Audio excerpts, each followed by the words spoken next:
keeti bar. Dhagee jijjiirus dhageenyarra. Baay'ee wanni isin beekne tiiktaakiin akkuma aappilee faranjiin dalagde keessa wanni akka tiiktaakiidha information namaa kennu jiru yoo qabriillee jiraate tiiktaakiin hin mul'isa bakka jirtu. Isin amma laali gara Turkii osoo hin taane gara Giriikitti ijoollee gara Giriikii jirtu dubbisaa Heedar waan san reef isinitti nima jedhee ittiin dagadhee har'a guyyaa 18 erga achii deemte guyyaa 18 geette gaafa amma dhiyoo nuti mana abdii muktaaritti haasaa turre sana jijjiiraniif Giriikitti achi baasanii amma dandeettii isaanii dho'isaa jiran jechuudha. Icciitti sana guutuu ammootu dabarfamee nu gahee jira. Anillee dabarsee ustaazota kenna ustaaz Faraawwan Faatti dabarseen ture. Ammaaf Giriik seentee jirti. Si galee ustaaz Faraawwan Faallee fi mana Asiyaa turanii waan jiru guutuu dabarsaa turanii. Duraan san isinitti majadeetiin lakkoofsa kudhaa ture garuu ustaaz Faraawwan dhufan rakkoo miti waan jiru an gara maaltu jira beektaa dhugaa yoo siif hime tokkoffaa akka dhokataa akka lukkuudha akka hantuutaa boolla keessa deemaa jiraachuu hin danda'a rakkoon qabu dhokataatiin akkanatti bittuu fi beekee digalee lamaffaa immoo islaamummaa irratti nabii rabbii salawaatu rabbii alayhi wasalam irratti namni faranjiin arabni afrikaan gurraachin namni garaagarummaa tokko hin qabu namni ilaalcha tokkoo fi ijjanna tokko waan ta'eef osoo hallayyaallee seenee namnummaan biyyummaa biyya inni keessa jiru islaamni tokko jiraannaan islaamni tokko mataa irraa murachitti bakka fedhe haa jiraatu biiznillaahi ta'ala abadan gurbaan kun nagaan argatu tasgabbiis hin argatu jireenya gaariis hin jiraatu akkanumatti osoo argatan maraate kanaaf mootummaa dubbiin mootummaa Turkii fi naannawa Turkii dhaqqabdee jirti agartaniirtan dhufanii haasaa turan jiri kallattiidhaan dhufanii afaan arabaatiin kallattiidhaan dhufanii gastii seenanii odeeffannoo qofa guutuu guyyaa boruu afaan ingiliffaatiin afaan arabaatiin afaan addunyaa hedduun viidiyoo inni hojjete sun kun amma isin mul'isuu danda'a afaan hundatti hiikamee hiikni afaan isaa sun kallattiidhaan naanna'ee guutuu ummata musliima addunyaa bira dhaqqabuudhaaf himamuudhaaf suuraan isaa maxxanfamuun gara guyyaa boruu waliigalteen xumuramee addaan deemneetiin jirra. Poolisiin ammoo sa'a gabaabaa keessa qabuudhaaf waa hunda xumuramee jira. Kanaan booda namni nabiyyi tuqee fuula duniyaa sana gubbaa jiraachuu hin danda'u. Bi'iznillaahi ta'ala. Islaamonni hundi viidiyoo hojjedhaanii asumaan immoo dhugaa rabbii irratti duuluu qabdu jechuudha. Kan biraa immoo hawaasni kenna yoo dandeessani foolii irraa kafadha. Yoo wayyaa qabaattani riippoorti godha yookaan irraa fagaadha ijoolleen geemarri taphata wajjin taphatina isa wajjin haasa'ina mana keessatti illee olin galchina nu biratti dhufee nu waywasaa ture abaaboo erga giifti erga lakkoofsa barreessa abadan hin seentu inni kanaan booda nama islaamaa tokko wajjin haasa'uun awwalin mirgan qabu nama tokko wajjinis nam tokkollee isa wajjin akkanaa sufne waanuma tokko waan namummaa waan amantaa waan jiruuf jireenya adabbiin isarraa kaa'ameetiin jira. Biliyoon kalifa odifama dubadda inshallah. Assalamu alaikum. Wa alaikum salam warahmatullahi wabarakatuh. Namni islaamummaa tuqe bar nageen harkatu. Anyway samma information isaa kannamee jira. Niwusiin illee ni fi tiktaakeroonni gurguddaa warri miidiyaa harkaa qaban hundi warri Turkii gadhiisanii jiranii afaanota hedduudhaan dalaganii jiranii.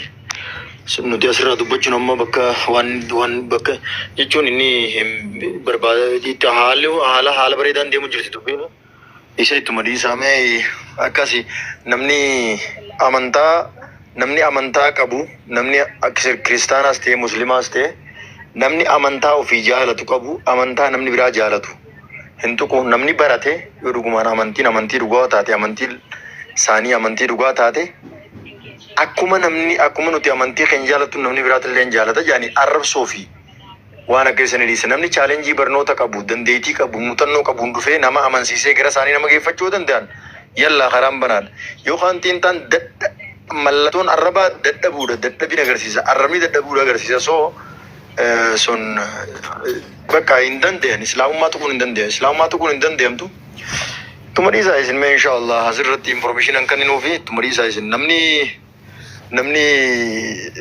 ittuma dhiisaa isin akkasi. Salaamu alaikum. Waazawa. Galatama alfaadho barsaa kaliifoo. Itti fufaa barsaa miliyoona yoo jiraattan. ريبورت ولا بارا منين جدارن كومنت ردي السلام عليكم ورحمة الله وبركاته. أسرع أسرع مسكوي كوبلين كاربو Koppiliinkii godhaa warri jala kana jirtan ijoollee warri dhugumaan islaamummaa. Dagaleen kee jira? Barakadha rabbi sana barakeessu. Masha Allah. Jechuun yaa jamaa jarri kun hanqanna dhibusa arrabsu sana osoo hin taane warra akka abbaa manaasaa jechuudha. Abbaa manaa geetee sana jajjabaadhu jedhu suna dhiba. Sababni isaa tokkoffaa jara biratti namni Yesuus gooftaadhuma haa jedhu malee waan fedhe yoo dubbate waan fedhe yoo arrabse yoo waaqayyo abbaa arrabses yoo hafuura qulqulluu arrabse rakkoon qofa jedha bira. Normal. Fakkeenyaaf mucaanii amaaraa sana mee fakkeenyaaf isin agarsiisa waan inni jedhee waaqayyo arrabsu jechuudha. Kiristiyaana inni garuu peenteedha. Peentee keessaayyuu maqaan Yesuusidha. Yaandee gidee tokko inshallah iluu gasha inshallah isin agarsiisa. Jarri kuni namni tokko jechuudha. Namni tokko Yesuus gooftaadhuma jennaan waan fedhe yoo arrabsaa oole yoo waan fedhe godhaa ooleyyuu maaliin godhanii arraan dhorkan. Mee fakkeenyaaf waan kana dhaggeeffadha. Viidiyoon akka guddisaa mee tokko. ከመላእክት ላይ እንደተደባደበ ሰምተሃል? Ayyee. Hin beektan jara kana yeroo kanatti amaaraa keessatti jara ajandaa uummataa kanaa ta'ee jirudha. ከመላእክት ላይ እንደተደባደበ ሰምተሃል? Hin dhaga'amaa? መላእክ ጋር ፋይት አድርጌያለሁ። የት ነው ፋይት ያደረገው? ፋይት ያው ሰማይ በርኩበት ሰዓት ነበረ። ባይዘው ያው ከሰማይ ወደ ምድር ሄድ ስል እኔ አልመጣም ብዬ በሰማይ ራሱ ይግራቸው ነው ይዤ ራሱ አልመጣም ስል መጨረሻ ላይ ማጅራትን ሁሉ ይዞ ነው ኢየሱስ ውሰድ ጊዜ ያልደረሰም ገና እዛ ብዙ ዓመት ይኖራል ስላለ እኔ አየህ እስከማ ጋር ተጣጣል ከእግዚአብሔርም ተጣልታል። አዎ ከእግዚአብሔር ጋር ፋይት አድርጌያለሁ። አሁን እስኪ ምክር ላይ መጥቼ ከየት ላይ ባይዘው ምን ያልጀመረ መጀመሪያ ባይዘው ከመላእክ ጋር ያሸነፈ ሰው አለ። በመጽሐፍ ቅዱስ ላይ አለ። እግዚአብሔርን ያሸነፈ ሰው አለ። በመጽሐፍ ቅዱስ ውስጥ አለ። አሁን በእኛ መጽሐፍ ቅዱስ ላይ አለ።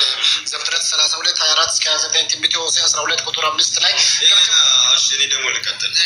Amma kan jechaa jiru namichi kuni ofii isaatii fi waaqayyo wajjiniin faayitii godhe yookaan immoo booksenyaa ta'e waaqayyo akkasumas immoo ergamoota wajjiniin akka intinaa ta'e namni kuni akka jaraatti jabeeffamaa jira akkasumas irraa dubbatamaa jira akkasumas samii ba'ee deebi'ee jedhaniiti kan irraa fudhatan.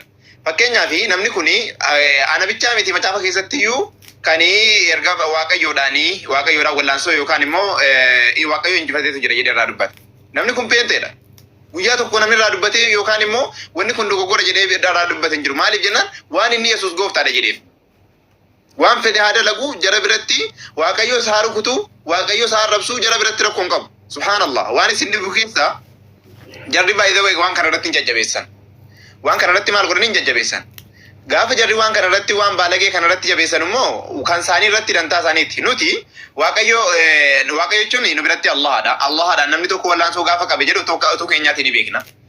Kan isaanii immoo kan isaaniiti waan isaanii irraa arrabsaa jiran jennee yoo dhiifne nurratti immoo as deebi'anii waan yeroo Yesuus gooftaadha jedhanii intinaa jedhanii nurratti deebi'uun waan hin danda'amnedha. Waan hin danda'amnedha. Amantii dayyuusa baannee deemaa jiru yaa jamaa. Amantii dayyuusa baannee deemaa jiru. Sadarkaa namaatu hin geessu. Buusaa dhiisa buusaa wajjin hin haasa'inaa. Kaatee nyaattee quuftee akka taatu dhabdee quraana fuutee sirbiteen. Namittiin kun illee nyaattee quuftee akka taatu wallaaltee quraana lafaa fudhattee jirti. Intalatti faarfannaa yeroo tokko quraanaan faarfattes utuu dhuftee boossee iyyitee laa'ib irratti dhiifama hin gaafanne ta'e isheenis waagaa ishee argattee yoo mana hidhaa jirti jechuudha. Islaamni nama ajjeesa. Dhugaa rabbi isa guddaa jechuudhaan. Rabbiitu ragaa kootiimi rabbi biyya kanaa nagaan nan galchin silaa geexee musammaa argeeti ani billaan keessa baasaan. Jannatichumti natti aafu. Nama quraana tuqe nama nabi Muhammadii tuqe rabbiin dachii kanarraa naafuudhu ani poolisiitti waamu. Waa'ee jara kana waa'ee mucaa kana gaafannaa amma ol galchimee nama tokko. Nama sammuu hojjetu nama narrabsine yoo ta'e ol galchimee. Islaamni nama ajjeesa. In ajjeesaare dibbiin godhee ajjeesa malee. Amantaa isaa irratti moo ajjeesuudhaan sanuutu lubbuun keessa jiru harka keef miilla keessarraa ciruudha. Dafanii si ajjeesuun qabaniin. Utuu nafsiin keessa jiru qeensa keessatti bubuqqisuudha kan si ajjeesanirra. Qoshasha yoo akkas ta'e namni irraa barataan. Galanii maal tokko nama kitaaba nama qabatee amantii irrabsu taa'ee barachuusa barbaachisa malee galanii irraa haasa'uun barbaachisaadha. Tarii furmaanni argamuu danda'a. Yoo tarii garuu namni waliin dhaga'u malee. Yaa quraana jees qabattee sanuudha addatti mi?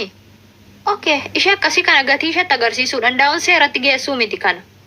Kana viidiyoo waraabaa utuu lubbuun ishee keessaan bahin qeensa ishee irraa bubuqqisuun. Harka ishee harma ishee irraa muruudha. Dhugaa rabbii.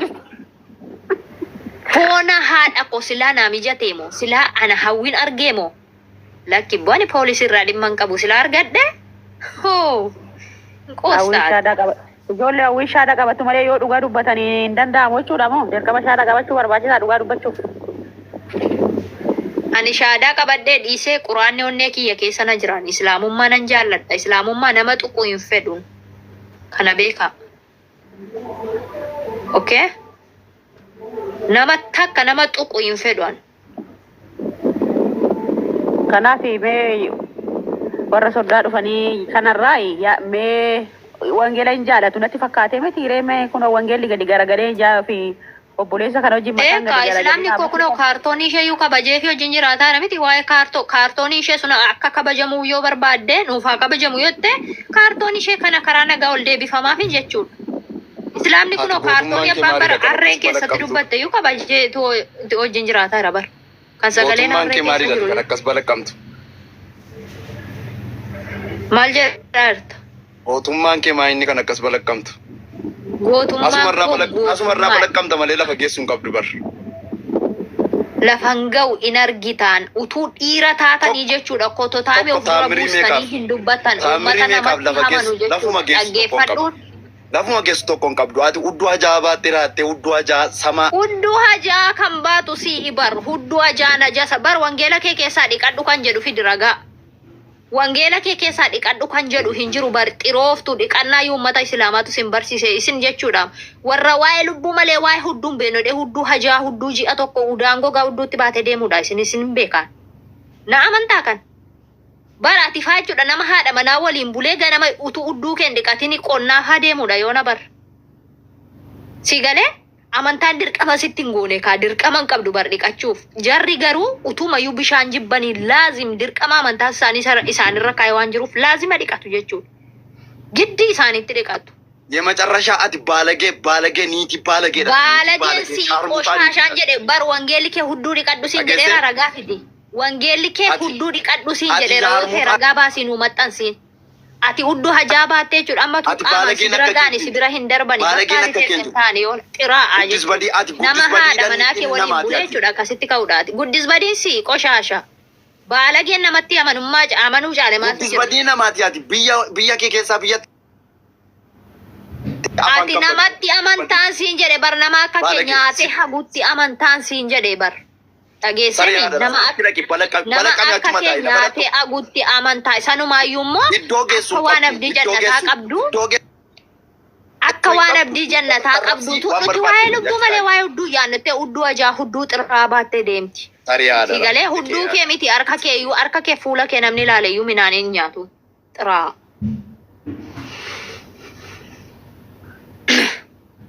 Baraanan isaan beekanii uummata jechuudha yoo hudduu kee dhiqadhu jette nuti waa'ee hudduu dhimma hin qabnu waa'ee lubbuu bari waa'ee lubbuudha jecha hudduu kee xireessi hudduu kee ajeessi deemi kan jedhu eessatti barreeffameera macaafa qulqulluu keessa. Akka waan lubbuun ishee abdii jannataa qabdu akka waan bor jannata galtuutu hudduu xiraa baattee deemti. Hudduu ishees qulqulluu miti lubbuun ishees qulqulluu miti lachuu samaadha jechuudha.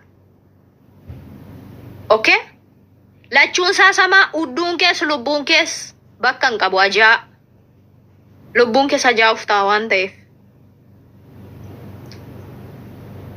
Gonkumaa kiristaanonni quraana tuqxee, islaamummaa tuqxee, nabi Muhammadin tuqxee inuma nagaan hin jiraattu asirra. Kaartoonii kee kana akkasitti galabbatnee irra sii teenyaa jechuudha. Bari koo quraanni koo kaartoonii miti. Quraana keessatti harreen hin dubbanneen jedheem gurratti sin calawu. Quraana keessatti hudaan nyaadhaan jedhuum. Quraana keessatti daa'ima keessa nyaadhaa kun jedhu. Quraana keessatti udaan gugee nyaadhaan jedhu. Quraana keessatti mataa harree nyaadhaan jedhu. Quraana keessatti dhaqaa dubartii ejjituu fuudhaati ilmaan ejjaa irraa dhalchaan jedhu. Quraana keessatti durboonni lama sanyii fardaa intini harree barbaadaniin jedhu bar. Nama saalfachiisa jiru nama saalfadde jechuuyyuu. Quraana keessatti weedduu caalu hin jiru. Guntuti kee akka guntuta quruphee dhaabbatti. Guntuti kee akka gaanfa qurupheetti dhadhaabatti kayigaa ol fudhannee gara dinqa keenyaa deemnee aajaa keenya baanaa jedha boqonnaa tokko irratti. Weedduu boqonnaa tokko lakkoofsa tokko irratti lakkeedha. Qoy mee abboo lallabaan jiraanii macaafa sagalee waaqayyoo dubbatamaa jira. Miutii qabadhu. Sagalee waaqayyoo jalan dubbatinii. Sagalee waaqayyoo jalan dubbatin lakkeedha. Macaafa weedduu caalu boqonnaa tokko lakkoofsa tokko irratti lubbu shaayidha kai gara dinqa keenyaa deemna harma kee ishee akka gaanfa qurupheetti dhadhaabbatu qaree kana ol fudhannee gara dinqa keenyaa deemnee aajaa keenya wal baafnaadhaan kai lubbutti ol fudhannee fiinna utuu namni nutti hin dhufiniin fiinna yoo dhabar yeroo sana miira keessa jirti jarri quraana miti wangeela keessa jiraan jedhe ani quraana hin beeku quraana keessa hin jiru hin argine an quraana waggaa 3 waliin gaafadhee waan kana hin argan kuni kan jiru kana qofa naffaze yani wangeela keessa isa kan naffazu ishee bakka kanaa halkan jechuudha affazee sammuutti dubbisee tan abbaa manaa koo bilbila ante bakka bareeddu wallahi dargaggootaaf siingiliif bakka bareeddu dabar lubbuyyeedha harma kee ishee qareedha ishee guntuta kee ishee qaqqaree qaaraa mana biraa fakkaattu kanadha fidii kottu gara dinqaatti fiinnaa dabar. Quraana jedhaa miti wangeela jedhaan jedhe wangeela geexee musammaa fa'ee jedha. Achi ishee dubbisee tan abbaa manaa koo bilbilee gacciisaan ta'e galgalamaa waan salphaadha dhugaa rabbi horis ingilii bakka kana dubbifadhaan. Weedduu caalu boqonnaa tokko lakkoofsa tokko. Wayyoo xalayyaama bara telefoonni hin jirreeti gaa dhugaa rabbi. Dassetti bar. Achi immoo haolii baafu mololii baamu maal jedha laata? Biyya Gibxii deemanii sanyii fardaa hatanii jedha. Sanyii fardaa hawwanii jedha. Inni kan namaatti xiqqaannaan kan fardaa hawwanii jedhaan achitti immoo. Amma namni akkamitti kan fardaa hawwamee rabbi jedhaatii mee ilmoon namaa kan fardaa hawwiti jedhee wangeelli akka kanatti dubartii xiqqeessu maal? Kan fardaa hawwanii jedha. Farreen tokko miiree maal ol caalaa? Dubartii lamaantu kan fardaa hawweessa farda kee ba'u sana hawwiteedha. San dhanna fardaa fakkaatu sanaa hawwitee dhanna fardaan beektu maqaa isaa dha'uun barbaachisu yoo isaan salphatan ani duukaan salphadhuuni hin beektuumi. Isa hawwiteedha mee namaa fi fardeessa ani hin beeku namni durii kun nama isa ammaarraa guddinni isaa adda ta'e doonno hin beeku gaan. Akkamitti ilmi namaa farda wanti astaghfirullah laazim. Dubbachuuf nama salphachiisu waanti tolu keessa hin jiru. Bakka tokkotti immoo waanuma argitan nyaadhaa'edha. Waanuma sosocho'u nyaadhaa, waanuma mumunyuuqu, waanuma lubbuu qabu qambaa godhaati. Dhiiga isaa keessaa dhangalaasaati qarxamsaa albaasaa jedhaan iddoo tokkotti immoo. Eenyutu jedhaa? Wangeelatu jedhaa jechuudha. Harreenis immoo yoo barbaade keessatti alaaktee keessatti dubbatti harreen. Sagaleen harrees keessa jira. Waanumti keessa hin jiru koototuma zubaalaa mana madaamii kana amma zubaalaa mana madaamii kana yoo firuu fawaakee nyaannis qola fawaakee keessuma bu'u yoo ruuzii nafes ruuziittuma gadinan yoo immoo waa intini umti zubaalaa umti wayi immoo jiraates zubaalaa ittuma gadinan akkasuma bar qodaama zubaalaa godhaniin bar dhugaa rabbi quraan akkasii miti jechuudha. Quraanni qulqulluudha. Sagalee rabbiiti. Sagaleen hawwii keessa hin jiru. Sagaleen tottoobaa keessa hin jiru. Sagaleen minaamineeshinii keessa hin jiru. Sagalee rabbii tokkichaati. Qophaa isaa kan rabbii tokkichaa. Quraana yoo barbaadde Amaariffaan keessatti hin dhoomne. Yoo barbaadde Amaariffaan. Yoo barbaadde Tigiriffaan. Yoo barbaadde Arabiffaan. Yoo barbaadde Ingiliffaan. No! Afaan tokkoon barraa'e jechuudha. Akka barbaaddetti hiikuu hin dandeessu. Gara barbaaddetti qexebbiruu hin dandeessu quraan. Afaan tokkoon barraa'e tokko jetti islaamummaan. Tokko yeroo hundumaa tokko. sadii hin jiru, afur hin jiru, shan hin jiru, ja'a hin jiru. Islaamummaadha jechuudha. Sigalee kan abbaan barbaade keessatti laaqee keessatti alba'ee miti. Kabajaa keessan eeggadhaa. Akka namni isin kabajetti namni waan feetanitti yoo amantan isinii kabaja. Amantaa isaaniitu nama kabajaa, amantaa namaa kabajaa jedhe. Isinii kabajuu jechuudha. Isiniif kabajaas jiru. Garuu akabajan immoo malee akka Yesuus nama ta'e immoo laazim ilaa yoomal qiyaamaa inuma lallabu. Maaliifi nutiyyuu kan of barree sababa isaan lallabaniif, sababa isaan jiraniif. Silaa isaan nutti lallabuu baatanii kufrii kana keessa, dukkana kana keessatti afneerra. Namni of baru hin jiru. Biyyatti utuu lallabni akkasii jiraate namni umurii isaa amma kana dukkana keessan taa'u jechuudha. Lallabuun akkuma itti fufeetti jira. Tokkichummaan Rabbii ni lallabamaan jedhani. Sillaaseen immoo inuma kufa. Kufuu miti jechuudha. Hin caccabee hunkutaa'ee bada. Warri garaaf deemtu deemte namatti amantu maal nu galche nuun? Akkuma jannati jiru jahannam jira bar. Warri garaaf deemtu, warri qaracitii isheetti guuttachuu deemtu, warri duniyaa malee akiraa hin yaanne adeemtu deema. Maa jannata qofaa jiran jenne Rabbiin jahannam illee jira. Maa jahannam sanaaf yoo isin hin jiraanne eenyutu jiraaf isaaf? Inni illee isiniin qaba, isinillee isa qabdu, wal qabdu jechuudha. Dirqama namni hundi dhaqee jannatatti hin galu. Kan jannatatti galu muraasa siluma Rabbiin dubbateera. Kun bu'aan beekamaadha. Jahannam isiniin qaba, isin jahannamiin qabdu. Wal malee maal qabdu? Garaa keessan guuttadhaa, isin duniyaa kanarra olii gadi zooraati itti guuttadhaa qaracitii keessanitti. Yoo barbaaddan nutillee garaan keessan irrateennaan isin bira jirra waan dandeenyuun. Dhugaa Rabbii. Duniyaa kana qofa yaadaani garaa koo guuttachuun barbaada namni jettan keessaan na dubbisaa. Isin hin gargaaraan. Garaa koo qilleensi hin galinii. Ani garuma koo guuttachuun barbaada, garaama koo kaf godhachuun barbaada. Isa akiraan fedhu jennaan waan qabnuun isin bira dhaabbannaa jedhe. Kaafira qofaa miti. Islaamni illee isin bira dhaabbanna. Dhugaa Rabbii kaafirri qofaan achitti wal gargaaru osoo hin ta'e in taane nutillee bira dhaabbanneetu garaa isaaniif guunna. Maaltu nu galche? Nu waliin gubatti dantaa isheeti jechuudha. Nuti har'a garaa ishee guunneef ishee gammachiisuudha kalaas. Isa barbaadde taanaan. Kanaafiyyuu adaba godhadhaa. Sirna siraata waan jedhamu sana godhadhaa. Of kabaja. Of kabaja. Of kabaja. In tura malee waggaa 2, 3, 4, 5, 6 ta'a malee biyyatti deebi'uun hin hafamu. Namni biyya ormaa keessatti inafu hangam isatti tolus, hangam isa gammachiisus, hangam birrii qabaatus nama biyya ormaatti hafe arginee hin beeknu nuti. Ati aftus dhalli kee inuma galti biyyatti. Ati achitti duutus dhala keetu gala malee inuma deebita biyyatti. Islaamni immoo waan qabe gadi hin dhiisullee hin irraanfatullee. Arra balleessitee arra na dhiisan jettee faguu dandeessaami. Islaamni gonkumaa waan qabe gadi hin dhiisullee hin irraanfatullee jechuudha. Geexee musammaa immoo keessattuu kanneen akka keessattuu jimmaan keessatti moo hin qoostui. Yoo geexee musammaa waagaa ishee hin argatin, gatii ishee hin argatin dhugaa Rabbiiti dhiisaanii nan argaani.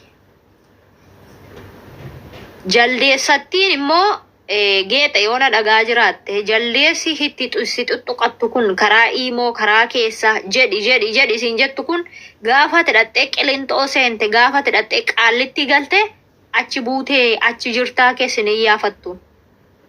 Waa'ee jaldeessaa si caalaa anatu beekaa jechuudha. Waan jaldeessi na goote balaa jaldeessi keessa na buufte anaaf Rabbii koo malee namni beeku hin jiru.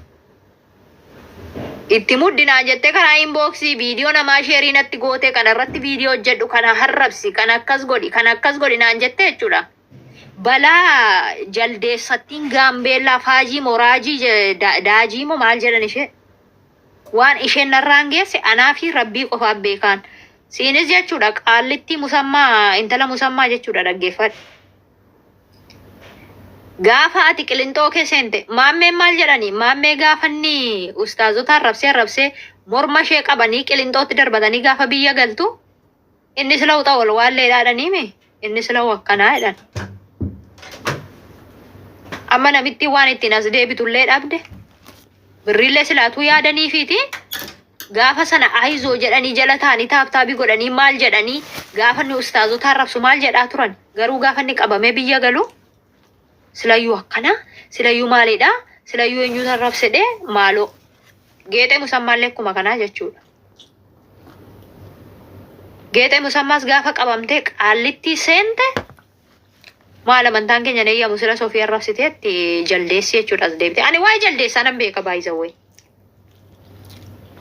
Namitti gaambeellaa jaldeessa jedhamtu sana utuu dhiira taatee achi as baate dubbattee isheedhaaf ani qofti nangaa maaliif beektu? Namittiin anarraa fagoo miti biyyattillee. Kan isheen biyyi ishee biilaadha. Biilaan nurraa yoo baay'ate birrii 15. Suuraa ishee jechuudha isa jaldeessa fakkaatu kana fuudhanii biilaan yoo dhaqan iyyuu magaalaa biilaa keessatti baadiyyaa isaallee ta'u argachuu danda'u jechuudha maatii ishee. Inni guddaan magaalaa ishee baruudha. Utuu ofii as baatee akkuma nama dubbachiistu kanatti ofii dubbattee kan ishee salphaa ture. Hin dubbattu garuu muudii fayyadamti. Nama dubbachiisti itti muddeetti karaa keessa. Maal dubbatti ofii gaafa gastii ustaazotaa seentuyyuu onneetu dhaata akka nama dullaa baatanii teellaa fiigaa iranitti arganti bar. Akka nama dullaa wayii baatanii yookaan makalaakiyaa nabiyyii booda fiigaa jirutti guyyaan tokko gastii ustaas Faraanee galee karaa deemaa jira viidiyoo hin ba'u jedhee utuun beekin immoo miira keessa galee viidiyoo banateen gaafa viidiyoo banatu lakkaa ilkaanii miiccataa jira mana keessa jira jechuudha. Hawwi akkam nagaa. Inni isa sila jedhe yaadanne isa sila bakkeen deemaa jedhe yaadanne miira keessa galee isa irraanfatee viidiyoo gaafa banatu mana keessa jira jechuudha ilkaan miiccataa jira mana keessa. Afuuffee akkanaati jechuudha. Sodaattu akkanaati albaatii akkanaati jechuudha jarri onnee hin qabdu arraba malee onnee hin qabdu. Nagaa nama jalaan qabdu hin dubbattu. Nagaadha. Ati musliima moo kiristaana? Fayyaa. Yoo kam ta'e wayya. Yoo musliima taate wayya. Maalirra? Hin barsiisaa harta moo amma? Amma waa'ee barsiisuu kooti sin galchu ammati musliima moo kiristaana qoy? Anoo kiristaana. Hayyee maaliif galtaree maaf seente? Nagaa si gaafachuuf. Nagaa qabaan alhamdulillah. Nagaa qabaan naa inaasaaraa wayii hospitaala keessan jiraa? Akkas yoo ta'e bareeda. Yaa garuu akkas ilaalu kanan nama hospitaala keessa dhabameeru hin fakkaattu barbeetta. Mandeella Fayyaa qabu barbeetta. Kan dhukkubsatu si barka kan dhukkubsatu isa sillaase sadi mataatti qaraqqaree deemuudha maal namnan dhukkubu bar. Kan dhukkubsatu isa nama nyaate akka isaatitti amanuudha malee. Kan dhukkubu si bar. No kan dhukkubu isa sillaase sadi mataatti qaraqqaratee deemuudhaan. Hawwi. Mandela. Hawwi. Mandela nagaa siif hawaayatu. Ati kiristaana? Yanni kiristaana. Maaliif kiristaana taate? Maaf kiristaana taate? Kiristaana jechuun maal ishee? Maaf kiristaana taate? Maaf kiristaana taate jechuun maal jechuudha? Gaafii qaba. Maaf kiristaana taateen gaafii qaba. Gaafii qaba. Maaf taateen gaafii qaba. Maaf akka taateen beektu? Maaliif akka gaafii qaba maaf kiristaana taateen? In qabee. Maaliif amantaa namaa hin kabajjanii qoyme? Isa gaafadhu maayidha. Eenyuudha kan gaafatu. Maaf kiristaana taatee kan gaafatu eenyuudha. Ustaaz Alii Galchime namni rabbi si gaafachuu danda'a namni si gaafachuu danda'a maaliif amantaan keessatti sirri yoo ta'e namni barachuudhaaf amantaa keessatti hordofuudhaaf. Amma bakka rabbi. Dhagahi. Amma bakka rabbii buutanii gaafataa jirtu moo? Ishi sinan kiristaanonni maa amantaa namaa rabsatani? Akkamitti eenyuudha amantaa nama kana rabse? أول مسمى فا كريستانا متي maal jedhee arrabsan akkoo نجيني hin nageenye. أوكي خلاص دي نجيني Qoy mee. Hin dhageenye. Geexeen beektaati. Geexee beektaa? Geexeen tun ishee kana. Hin beeku Ishee gadi geexee. galagalteertu kana geexeen niitii musammaa kana. Hin beeku ani geexee. Hin beektu niitii gadi galagalteertu kana qaallitti kana hin beektu? Kun amma ka gadi garagaleeru maa niitiidha ree? Moo dhiiraa fakkaata bar dhiiraa miti? Laa niitiidha isheen akka isheetti niitii taate boodan sitti maan hin beektaati? Lakkii kun ammoo dhiiraa dhiirti niitii taati gara keessanitti. Sawuyyee niitii kana beektamoo hin beektu beekuu kee qofaa natti himiyati.